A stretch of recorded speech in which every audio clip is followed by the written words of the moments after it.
कार्यक्रम वेद पाठशाला में मैं आपका हार्दिक स्वागत करती हूँ। प्रिय श्रोता, परमेश्वर का वचन जीवित, पवित्र एवं सामर्थी है। आशा है कि आज के वचन से आपको आत्मिक लाभ होगा। तो लीजिए प्रस्तुत है ये संदेश। प्रिय श्रोता मित्र, आज के वेद पाठशाला कार्यक्रम में हम आपका स्वागत करते हैं।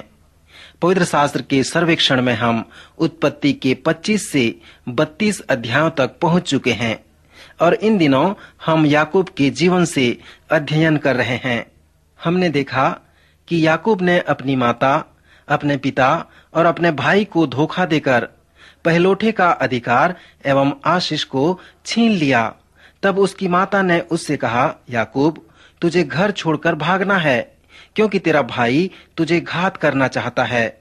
सो याकूब अपने घर छोड़कर भागा, परंतु वह किसी दूसरे शहर में जाकर किसी होटल या किसी स्थान में नहीं रहा, परंतु उसकी माता ने उससे कहा, सुन, मेरा एक भाई है जिसका नाम लाबान है, वो तेरा मामा है, वह हारान में रहता है, तू उसके पास चला जा और उसी के यहाँ रहा, क्योंकि तेरा भाई एसाव तेरी हत्या करना चाहता है।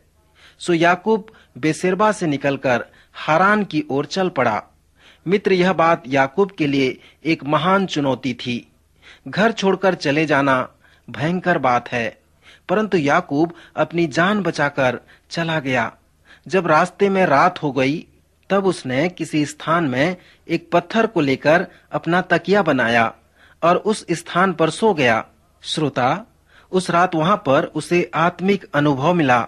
वहां पर उसने एक स्वप्न देखा कि एक सीढ़ी पृथ्वी पर खड़ी है और उसका सिरा स्वर्ग तक पहुंच रहा है और परमेश्वर के दूत उस पर से चढ़ते व उतरते हैं और यहोवा परमेश्वर प्रकट होकर उसे यह निश्चित दिलाते हैं कि जो वाचा मैंने इब्राहिम से बांधी है वो तेरे जीवन में कुछ पूरा होने वाला है। अर्थात परमेश्वर ने उससे कहा, जिस भूमि पर तू पड़ा है उसे मैं तुझको दूंगा और तेरे वंश को दूंगा और तेरे वंश भूमि की धूल के किनकों के समान बहुत हो जाएंगे और पश्चिम, पूरब, उत्तर, दक्षिण चारों ओर फैल जाएंगे और तेरे वंश के द्वारा पृथ्वी के सारे कुल आशीष पाएंगे। और सुन, मैं तेरे संग संग रहूंगा और जहां कहीं तू जाए वहां तेरी रक्षा करूंगा और तुझे इस देश में लौटा ले आऊंगा और मैं अपने वचन को जब तक पूरा न कर लूं तब तक तुझको न छोड़ूंगा। तब याकूब जाग उठा और कहने लगा, निश्चय इस स्थान में यहोवा परमेश्वर है और मैं इस बात को न जानता था। तब याकूब डर गया और कहा, यह स्थान क्या ही भयानक है, यह तो परमेश्वर के भवन को छोड़ और कुछ नहीं हो सकता। और उसने उस स्थान का नाम बेतेल रखा और उसने परमेश्वर से यह मन्नत मानी कि यदि परमेश्वर मेरे संग रहकर इस यात्रा में मेरी रक्षा करे और मुझे खाने के लिए रोटी और पहनने के लिए कपड़ा दे और मैं अपने पिता के घर में कुशल क्षेम से लौट आऊं, तो यहोवा मेरा परमेश्वर ठहरेगा और प्रभु जो कुछ तू मुझे देगा उसका दसमांश मैं अवश्य ही तुझे दिया करूंगा। श्रोता, इस स्वप्न के बाद याकूब ने परमेश्वर की ओर दृष्टि करनी प्रारंभ की और जब आप उसके अगले 20 वर्ष के जीवन को देखेंगे तो जब भी उसने परमेश्वर की ओर दृष्टि की, प्रत्येक बार वो परमेश्वर के निकटता में आता गया। मित्र, इसी तरह से कुछ बातें हैं जिसे परमेश्वर चाहता है कि हम अपने विषय में जानें। दाऊद के प्रार्थना को याद करें। उसने कहा, हे ईश्वर, मुझे जांच कर जान ले, मुझे परख कर मेरी चिंताओं को जान ले और देख कि मुझ में कोई बुरी चाल है कि नहीं, और अनंत के मार्ग में मेरी अगुवाई कर। मित्र, ऐसी प्रार्थना हमें भी करने की आवश्यकता है। हमें भी परमेश्वर से कहना है कि प्रभु, मैं अपने हृदय को नहीं जानता, इसलिए मुझे मेरी बुराइयों को दिखा, मेरी चिंताओं को मुझसे दूर कर दे, ताकि मैं तेरे मार्ग में चल सकूं।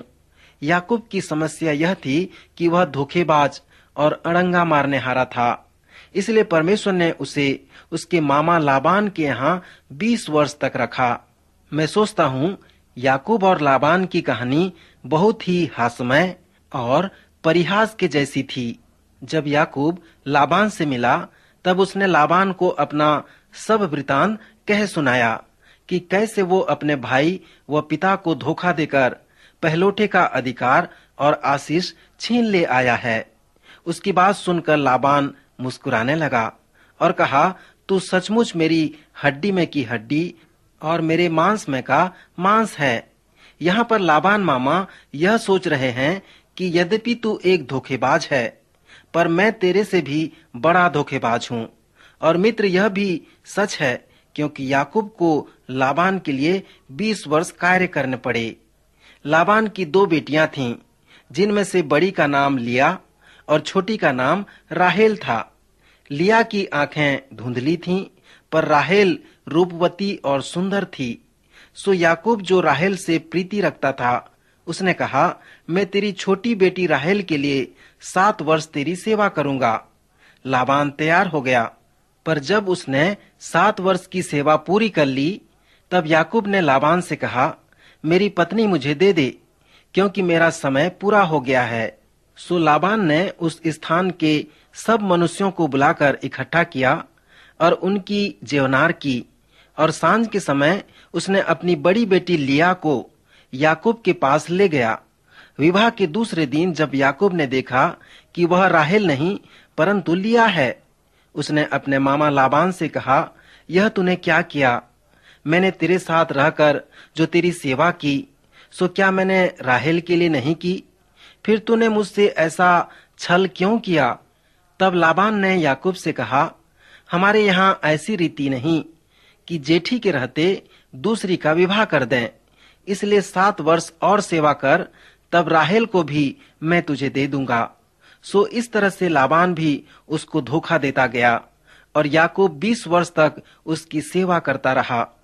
जब याकूब लाबान के यहाँ से भागा, तब वह अपने भाई से डरने लगा। उसने अपने भाई एसाव के पास दूत भेजकर यह संदेश भिजवाया कि वह उससे मेल मिलाप करना चाहता है। जब दूत याकूब के पास लौट कर आए और कहने लगे, हम तेरे भाई एसाव के पास गए थे, वह भी तुझसे भेंट करने को 400 पुरुष संग लिए हुए आता है।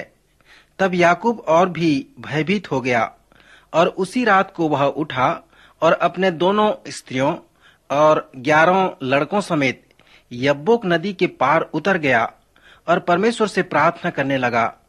तब उसे एक आत्म शांति का अनुभव हुआ।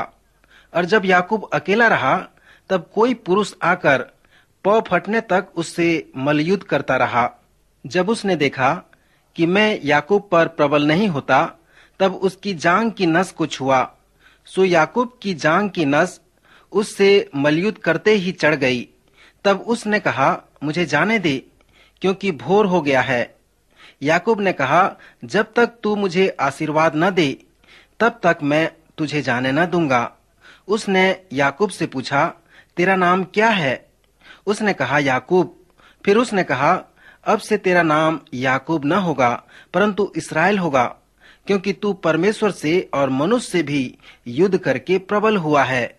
इसलिए श्रोता, इस्राएली लोगों ने इस तरह से अपना नाम पाया।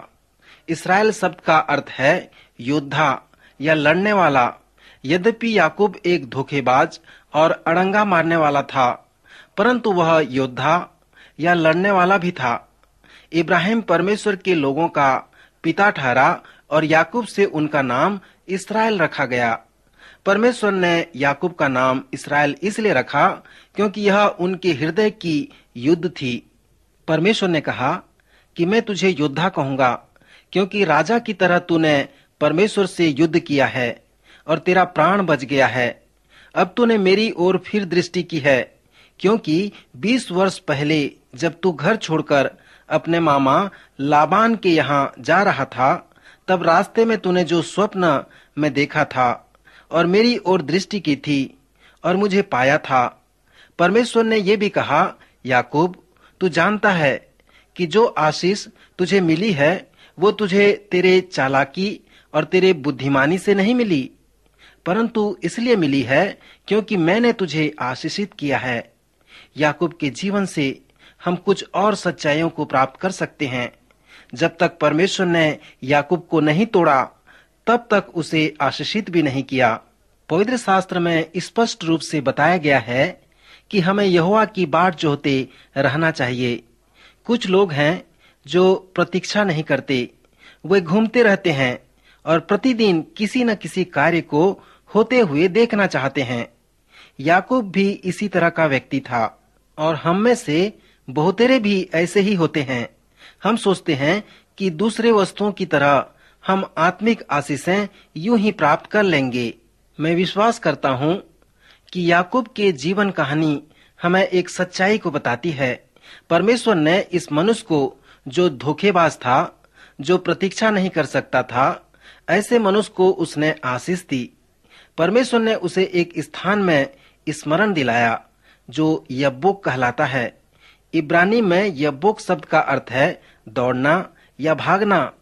परमेश्वर ने ऐसे मनुष्य को पकड़ा जो हमेशा भागते रहता था और उसे पकड़कर उसने तोड़ा, उसे नम्र बनाया, तभी उसने उसे आशीष दी। श्रोता, यहोवा की बाट जोहना एक बहुत बड़ी चुनौती है।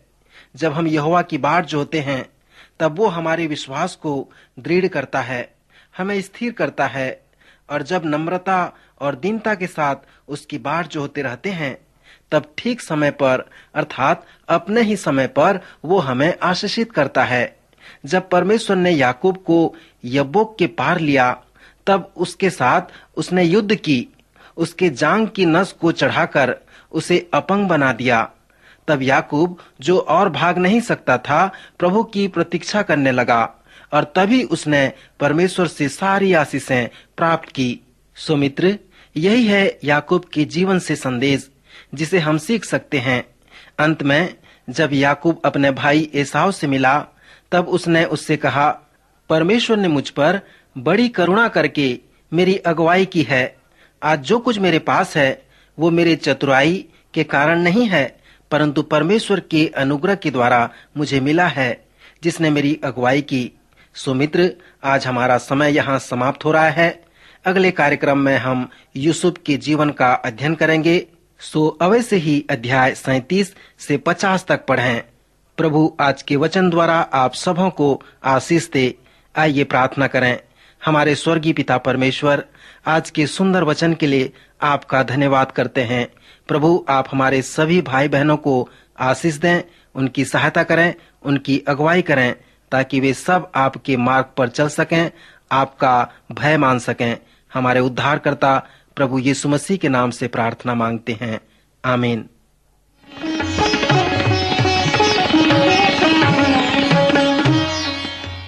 अभी आप सुन रहे थे कार्यक्रम वेद पाठशाला।